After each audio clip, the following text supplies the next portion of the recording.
Hello दोस्तों, स्वागत है आपका हमारे चैनल इन्वेस्टमेंट के बाजार पर। BLS ई सर्विसेज न्यूली लिस्टेड काउंटर, इसके रिजल्ट्स आने वाले हैं दोस्तों। जी हाँ, कल के दिन 12 फरवरी के दिन कंपनी अपने रिजल्ट्स पेश करने वाली है और मेक और ब्रेक आपको होता हुआ देखने को मिलेगा काउंटर आफ्टर रिजल्ट्स, क्योंकि 171% के प्रीमियम पर IPO लिस्ट हुआ था। और अगर यहाँ ऐसे प्रीमियम पर अगर रिजल्ट्स ख़राब आते हैं तो इम्पैक्ट भी नेगेटिव पड़ता है।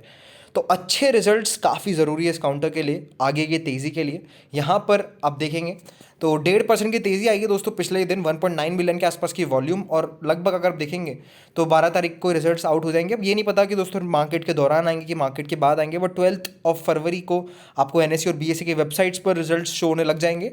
एंड रही बात कंपनी की वॉल्यूम की, तो जिस दिन आप कह सकते हैं लिस्टिंग होती है वहाँ पर आप देख सकते हैं 2 करोड़ 20 मिलियन की वॉल्यूम, उसी के अगले दिन डिप आता है, अमूमन जो आता है 67 मिलियन, और उसकी अगले दिन आप देखिए 21 मिलियन। तो ये डेफिनेटली क्लियर है कि लोगों का इंटरेस्ट एकदम से आप कह सकते हैं कि वैनिश हो गया इस काउंटर के अंदर।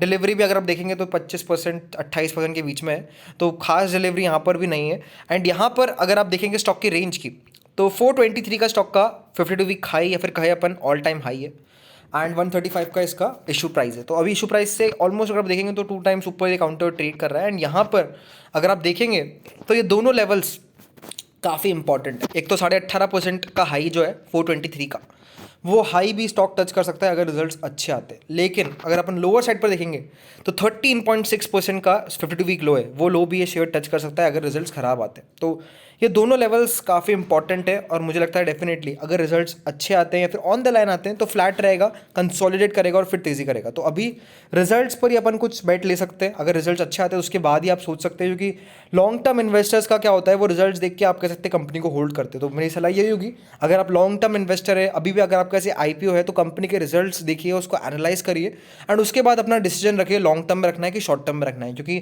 कई बार क्या है, कंपनी के फाइनेंशियल्स खराब होते हैं फिर भी अच्छी लिस्टिंग होती है, तो वो कहीं ना कहीं आपको उससे बच के रहना है। एंड यहाँ पर अगर अपन प्रॉफिट की बात करेंगे तो 2023 के अंदर 20 करोड़ का प्रॉफिट था। यहाँ पर अभी ये डिस्कस नहीं हुआ कि कंपनी कौन से क्वार्टर के रिजल्ट्स पेश करेगी, क्योंकि यहाँ पर इतना डेटा नहीं है इस काउंटर के अंदर। बाकी ओवरऑल अगर स्टॉक के रेजिस्टेंस की बात करें तो मेजॉरिटी लेवल पर यहाँ पर मुझे लगता है कि 365 का जो लेवल है वो एक इंपॉर्टेंट रेजिस्टेंस है।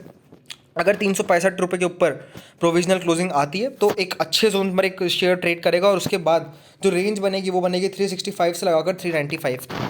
तो ये लेवल्स आप ध्यान रखिए। बाकी नीचे में अगर अपन बात करें इसके स्टॉक के SL की, तो नीचे में 330 रुपीज़ का SL आपका होना चाहिए इस काउंटर के अंदर। अगर 330 के नीचे फिसला तो 300 एंड उसके बाद 250 के भी लेवल्स देखने को मिल सकते हैं BLS ई सर्विसेज के अंदर। तो थोड़ा कॉशियस रहिएगा, क्योंकि अगर आप यहाँ पर देखेंगे तो रिजल्ट से आप देख सकते हैं जैसे 3:30 हो रहा था, यहाँ पर एक स्पाइक देखने को मिला है। तो थोड़ा सा आप कह सकते हैं कि रिजल्ट्स का इम्पैक्ट जो है यहाँ पर इस काउंटर बनता हुआ देखने को मिल सकता है। ज़रूरी नेगेटिव इम्पैक्ट ही हो, अगर अच्छे रिजल्ट्स आते हैं तो पॉजिटिव साइड पर भी इम्पैक्ट पड़ सकता है, और जो स्टॉक का प्रीवियस हाई है वो हाई भी ये शेयर ब्रेक कर सकता है। तो होप सबको वीडियो पसंद आया होगा। अगर वीडियो पसंद आया चैनल को लाइक करें, शेयर करें, सब्सक्राइब करें। Thank you this video.